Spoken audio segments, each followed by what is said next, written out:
Anyway, I made this. Actually, if we're talking about connections to government and royal house, it is like this, that I think some of the royal house is restored after the Second World War, meaning that the Nazis did kill blue-blooded, they did kill intellectuals, they did kill, enemies.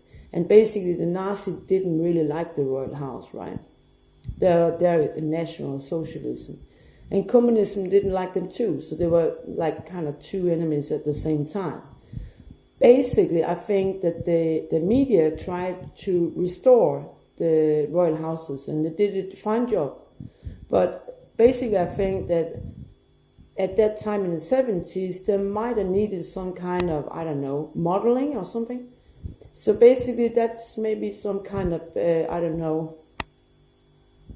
what side you're looking at it. But another thing is that when I was a teen, when I was young, right, I went out and danced a lot, and I met a lot of interesting people. And I was like a little more wise than the normal Danish girl, right? I was a little more American thinking than most people were. So I met a lot of people that other people wouldn't know anything about, like, let's say, some of the criminals. So basically, and I was lucky to turn some of it the right way, right? And I also met somebody, and the question is now, I think that one of the princes was in Australia and then went to United States. And I don't know where I actually was at the time when we had a hangout, right? And actually we had a good time, but I think there's something wrong about the story. And because they're using like stand-in models, could be security, could be, I don't know. So basically that's why. And when I was writing letters going to officials, he was informed because I kind of knew him. Not because we know each other, because I did know him, and I also know he's a military person. So basically my information was, as information are information, right? So basically that's it.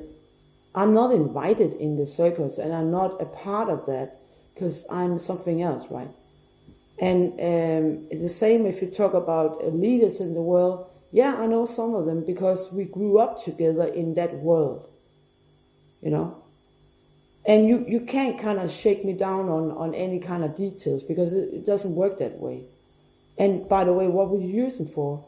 You can probably look at portraits or body analysis and something and get much more from them than me, But basically, in a way, you could say that I from a background, I felt that taking down the DDR was important. I felt that it was important to try and attempt to create peace in Northern Ireland. And the Yugoslavian war was just another thing and try to save people's lives. That's it. And I think the same thing about a lot of countries, that China is opening more up and more to come. So basically that's my work. And I'm not alone. I'm working with a lot of people. We are not alone. I think what is alone right now is some of the old media companies that are so hateful, so criminal, that they actually will steal people's children and their money and their royalty and the design just because they're powerful. As I said before, they're criminals.